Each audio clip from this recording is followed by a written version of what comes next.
Welcome to Phantom Fables. Tonight, we descend into the unknown depths, where eerie whispers beckon from the dark abyss. This is the haunting tale of Whispers of the Abyss. The sun had dipped below the horizon, casting long shadows over the ancient city of Cordoba. The call to Maghrib echoed through the winding streets, a melody that resonated through the hearts of the faithful. The Al-Farouk home, with a family of celebrated scholars and merchants who survived the golden ages of Andalusia, had stood in this historic city since time immemorial. Theirs was a massive courtyard, splashed with exquisite arabesque patterns, which is both a seat of knowledge and a retreat for those with a thirst to seek wisdom. In this house, three friends often used to meet: Zakwan, the restless dreamer with a love for adventure; Hatib, the cautious, analytical thinker; and Jubair, the pragmatic and resourceful one. They were inseparable, tied together by memories of childhood and an insatiable curiosity about the unknown. On this particular evening, they sat in the dimly lit library of Zakwan's grandfather, Hassan al-Farouk, who had been dead for years. The library was a treasure trove of ancient manuscripts, maps, and artifacts, each carrying whispers of a bygone era. The air was thick with the scent of aged parchment and cedarwood, and the flickering light of an oil lamp danced across the walls. "Look at this," Zakwan said, taking out a leather-bound journal from a hidden compartment in one of the shelves. The cover was cracked with age, and the pages were yellowed and brittle. "What is it?" Hatib leaned forward, his brows furrowing. "My grandfather's journal," Zakwan replied, his voice tinged with excitement.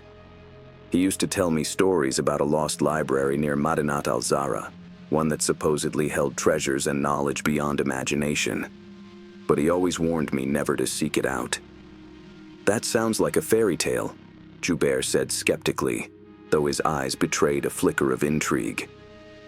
Zakwan flipped through the journal, stopping at a page marked with an elaborate sketch of an ancient ruin. The words beneath the drawing were written in his grandfather's precise hand. "Beware the shadows that guard the light." "What does that mean?" Hatib asked, a chill running down his spine. Zakwan shrugged. "I don't know. But doesn't this sound like the kind of adventure we've always dreamed of? A forgotten ruin, hidden knowledge, and maybe even treasure." Hatib shook his head. "It sounds like a warning. Your grandfather wouldn't write something like this lightly." But Zakwan's mind was already made up. He had always felt stifled by the mundane routines of their lives and yearned for something extraordinary. This journal was the key to stepping outside their comfort zones and embracing the unknown. The three friends, disguising their journey as a business trip, set out the next morning for the outskirts of Cordoba. They had taken minimal supplies, enough to keep them from raising suspicion, and relied on the map Zakwan had pieced together from his grandfather's notes. As they approached the Madinat al-Zahra ruins, the air felt heavy with some unsaid tension. The once royal city, now rubble and weeds, was said to whisper its secrets to those daring to step on the grounds. "It feels wrong," Hatib muttered, scanning around nervously. "Don't let your imagination get the better of you," Zakwan answered, though he couldn't dispel the feeling that he was being watched. They made it to the edge of the ruins by dusk, and the view that welcomed them was at once awe-inspiring and unnerving. Remnants of towering arches and intricately carved columns stood as silent sentinels, their surfaces etched with strange symbols none of them could decipher. "This is it," Zakwan said, his voice filled with awe. "The place my grandfather wrote about." Further, they found an entrance partially hidden by vines and rubble. Around it, the air was cold in a very unnatural manner and seemed to carry a faint metallic tang. "We should wait till morning," Hatib suggested now, the words faltering on his lips. Zakwan ignored his words and took a step forward, overpowering his fear with his curiosity. The others followed more begrudgingly, with an echoing sound of footsteps in that eerie silence. Inside, the darkness was almost tangible, pressing in from all sides. The faint glow of their lanterns barely illuminated the narrow corridor, which seemed to stretch endlessly into the bowels of the earth. Strange carvings adorned the walls, depicting scenes of scholars poring over books and ominous figures lurking in the shadows. "I don't like this," Jubair whispered. "It feels like we're trespassing." "You're letting fear cloud your judgment," Zakwan replied, though his own unease was evident. As they ventured deeper, the air grew colder, and an unnatural silence enveloped them. It was as if the ruins themselves were holding their breath, waiting for something to happen. Then they heard it, a faint, rhythmic tapping that seemed to come from the walls. "Did you hear that?" Hatib asked, his voice barely above a whisper. "Maybe just the wind," Zakwan said, but his hold on the lantern tightened. The tapping was getting louder and more insistent, and was accompanied soon by a low, guttural whisper that seemed to echo from all directions. It was unintelligible, but malevolent it sounded. "We should get out of here," Jubair said, his voice turning panic-stricken. Before anyone could react, the ground beneath them shifted, and a hidden trapdoor gave way, plunging them into the depths of the ruins. Darkness swallowed them whole as the trapdoor slammed shut above their heads. The three friends lay in a disoriented heap at the bottom of what seemed to be a narrow stone-walled chamber. The air was suffocatingly stale, laced with a damp chill that clung to their skin. The faint light of their lantern, now cracked but still functional, cast flickering shadows on the walls, making the room seem smaller than it was. "Is everybody all right?" Zakwan's voice cut through the oppressive silence, though it was shaking with barely contained terror. Hatib groaned, sitting up slowly. "What just happened? This whole place? It's a death trap." "We have to keep our cool," Jubair said, though his voice quivered with his words. He ran his hands along the ground, searching for their supplies, most of which had scattered in the fall. Zakwan paid them no heed, his eyes locked on the walls that surrounded them. There were strange symbols etched into the stone that seemed to shimmer in the lantern's light as if alive. They were nothing he had ever seen before, intricate yet chaotic, a language that no scholar could read. He reached out to touch them with his fingers and immediately recoiled at the jolt of electricity that shot through his hand. "What is wrong?" Hatib asked, seeing the frightened look on Zakwan's face. "These carvings," Zakwan muttered, shaking his hand. "They aren't just decorative ones. There's something alive about it." Jubair frowned. "Let's not touch anything. We have already triggered one trap. We don't need another." Zakwan nodded hesitantly, but his curiosity would not be suppressed. This place, as scary as it was, felt like it held answers to questions he hadn't even thought to ask. As they cautiously explored around, it became evident that they stood within a labyrinth of connected chambers and tunnels. The walls were all written with the same mysterious symbols, and the air seemed to vibrate faintly, as if the stones themselves spoke secrets to one another. Their footsteps echoed unnaturally, as if their voices were stretched far beyond the immediate space. The labyrinth seemed to amplify their presence. "This doesn't make sense," Hatib said, his voice tight. "The architecture, it doesn't match anything from Andalusia or even the ancient world. It's like it doesn't belong here."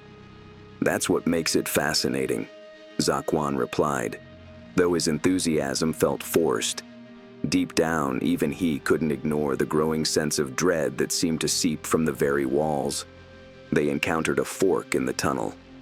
One went into absolute darkness, while the other had an eerie green glow illuminating it. Zakwan did not even ask for opinions. He just headed down the lit path. "Are you crazy?" Hatib hissed, grabbing his arm. "We don't even know what's down there." "And we won't unless we look," Zakwan retorted. "Do you want to wander around blindly in the dark instead?" Jubair let out a heavy sigh. "We stick together, no matter what. Let's get this over with." Reluctantly, they pursued the glow trail as it seemed to go on forever. The light came from crystalline formations embedded in the walls and pulsed faintly, as if a heartbeat, casting shifting patterns on the floor that played tricks on the eye. "Do you hear that?" Jubair suddenly stopped, his head cocked to one side. The others froze, straining their ears. At first there was only silence, but then it came. A low, mournful wail that seemed to emanate from the very air around them. It was a sound that defied explanation, neither human nor animal, and it made the hair on the back of their necks stand on end. "We need to get out," Hatib whispered, his face pale. "We shouldn't be here." Zakwan opened his mouth to argue, but the wail suddenly grew louder, morphing into a cacophony of whispers. The voices overlapped, speaking in a language none of them could understand, but their tone was unmistakable, angry and accusatory. Just in time, the whispers stopped short, and they were plunged into oppressive silence. But then, through the corner of his vision, he saw movement, a shadow flitting across the head of the tunnel ahead. Jubair turned sharply, his heart racing. "Did you see that?" he breathed, hardly making any sound. "See what?" Zakwan replied, though his own eyes darted nervously around the tunnel. Jubair didn't respond. He pointed shakily into the darkness ahead. "Something's there, watching us." Hatib scoffed, though his voice lacked conviction. "It's just your imagination." But as if in reply, the shadow stirred again, closer now. Formless, yet less a form, it seemed, than an expression of distorted light, and as such hard to ignore, its presence now unavoidable. Air turned cold, and there sounded a deep growling rumble from the darkness down the tunnel. "Run," Zakwan breathed almost silently. They didn't need to be told twice. The three of them ran down the tunnel, their lanterns swinging wildly and casting frantic shadows on the walls. The growl followed them, growing louder and more menacing with each step. It felt as though the very air was pressing against them, trying to slow them down. They burst into a larger chamber, gasping for breath. The growl had stopped, but the oppressive atmosphere remained. The room was unlike anything they had seen before, domed and cavernous, with a massive circular altar in the center. The altar was adorned with the same glowing symbols, but these seemed to shift and change, as though reacting to their presence. "What is this place?" Jubair asked, his voice barely above a whisper. Zakwan stepped closer to the altar, his eyes wide with wonder and fear. "I think this is what my grandfather was writing about. The heart of the labyrinth." The chamber felt alive. The shifting symbols on the altar cast a pulsating glow that illuminated the vast domed room. It was as if the stones themselves were breathing, their rhythm matching the terrified heartbeat of Zakwan, Hatib, and Jubair. They stood frozen, staring at the altar that seemed to beckon them closer. "Don't touch it," Hatib warned, his voice breaking the heavy silence. Zakwan, however, seemed entranced. The symbols, glowing faintly golden, began forming shapes that almost resembled words. He stepped closer, his curiosity overcoming his fear. "This is what he was searching for," he muttered, almost to himself. "Zakwan!" Jubair hissed, his voice laced with urgency. "This place isn't meant for us. We've already gone too far." But Zakwan was not listening. He reached out to touch the surface of the altar, and in the instant that his fingers touched the cold stone, the chamber shook violently. Light from the symbols flared to blind them, and a deep, guttural roar echoed from the walls. The roar wasn't just a sound, it was a presence, an overwhelming force that seemed to fill the room and their minds. It spoke in a language none of them understood, yet the meaning was unmistakable. Leave or suffer. When the light faded, the three were forced to stand at the very edge of what seemed like a pit. The altar had disappeared, and before them stood only the wide, gaping maw of the earth, dropping into darkness unimaginable. A low, pulsing red glow came from down in that hole, as if a heart beat there. "What?" "What is this?" Hatib whispered, his voice quivering. Zakwan swallowed hard, his head churning with thoughts. "I think this is the source," he said quietly, his voice trembling. "The source of symbols, the whispers, everything." "And what exactly do you think your grandfather wanted with this?" Jubair snapped, his fear giving way to anger. "This is madness, Zakwan. We need to leave now." But as they turned to go, the shadows that had been stalking them returned to block their way. This time they were more distinct. A humanoid figure, but distorted, twisted, the forms flickering like flames. The hollow eyes burned with unnatural light, and the mouths opened and closed silently, as if chanting some soundless incantation. "They won't let us go," Zakwan whispered, a cold fear washing over him. With no other choice, they went to the edge. The air grew denser and heavier with each step, and the pulsing glow intensified, casting their faces in a sickly red light. The whispers returned, louder and now slightly coherent, as if speaking to them from below. Zakwan's foot swept back on the edge of the drop. He caught himself by grabbing onto Hatib's arm. "We need to know what that is down there," he declared. "If we can figure it out, maybe we can stop it." "Stop what?" Hatib snapped back at him. Panic had his voice taut. "We don't even know what it is." Before Zakwan could respond, the ground beneath them shifted, tilting slightly toward the abyss. It was as if the labyrinth itself were alive, drawing them deeper into its heart. There wasn't even time to argue, and they started their descent by climbing down the jagged walls of the pit. The faint crimson glow lit up their path, though it didn't help much against the ominous darkness surrounding them. It was an endless fall. The concept of time was lost to the depth as they ascended, and every passing moment stole from their breath. The whispers were getting louder, insistent, and were beginning to shape themselves in Zakwan's head. "You are not welcome. Leave before it's too late."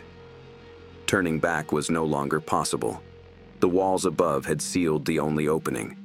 When they finally reached the bottom, they found themselves in a cavern unlike anything they had ever seen.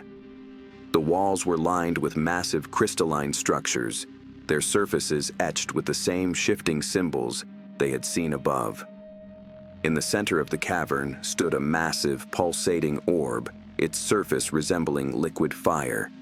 The orb seemed to be the source of the crimson glow and the whispers that filled the air. This is it," Zakwan said, voice full of a mixture of awe and terror. This is what he was seeking. "But what is it?" Jubair questioned, eyes wide in fear. "It's living, some source of power, perhaps of knowledge as well. It's corrupted, but by something far older, more malevolent than most of us would have imagined." As they got closer to the sphere, the shadows came around them in a circle. The silhouettes grew more defined now, while their faces were grotesque parodies of human features. Their hollow eyes locked onto the trio intently. "They are protecting it," Hatib whispered, his voice quivering. "No," Zakwan said, his eyes narrowing. "They are guarding it. They do not want us to take it." "But why?" Jubair asked. "What does it matter to them?" Before Zakwan could answer, the orb flared brightly, and the cavern shook violently. The shadows surged forward, their forms becoming more solid, more menacing. The whispers rose to a deafening crescendo, and the orb began to crack, fissures spreading across its surface. Finally realizing there was no alternative, Zakwan reached into his bag and grabbed the journal of his grandfather left behind. Shuffling through pages, he felt hope as he reached a passage in the journal. It described this orb. In it, the orb spoke of the ritual and incantation either to seal it or release all its power totally. "What are you doing?" Hatib shouted at his top of anxiety. "We don't have a choice," Zakwan shouted over the din. "If we leave it like this, it'll destroy everything. We have to seal it." The shadows moved in, reaching for the three of them, the hollow eyes that burned with furious rage. Zakwan started on the incantation, and his voice stuttered but then grew stronger, word by word. The marks on the wall began to blaze brighter, and the shadows receded, flickering into the darkness. "Keep going," Jubair bellowed, swinging his lantern at the closest shadow. It seemed to be repelled by it, though for only a few moments. The glow from the orb grew faint as Zakwan continued with his incantation. Fissures expanded further within the orb, causing it to violently shudder, chunks of stone crumbling down from the cavern's ceiling. Shadows shrieked piercingly, forms evaporating in light of waning power within the orb. In his final word, Zakwan finalized the ritual. The orb fragmented and dissolved into a fine dust that was almost immediately absorbed into the crystals bordering the wall. The whispering stopped, and the cavern held its breath. The three friends stood in dim light from the lantern. Oppressive atmosphere released, shadows retreated, and it seemed that this labyrinth is sleeping. "We did it," Zakwan said in his softest tone. "But what's the cost?" Hatib asked, his relief mixed with terror in his gaze. As he and the creature made their way back to the surface, they seemed to receive guidance from the very labyrinth itself, to lead them from the twisting ways to an out. Finally breaking into the bitter night air of the outside world, there was the lunar glow of its full face slung low above the treetops. The house was gone, overrun by weeds as if it had never been there. "We should leave this place and never speak of it again," Jubair said, his voice heavy with exhaustion. Zakwan nodded, though he couldn't shake the feeling that their journey wasn't over. The knowledge they had gained, and the horrors they had witnessed, would stay with them forever. As they walked off, a faint whisper carried on the wind, hardly audible but unmistakable. "It's not over."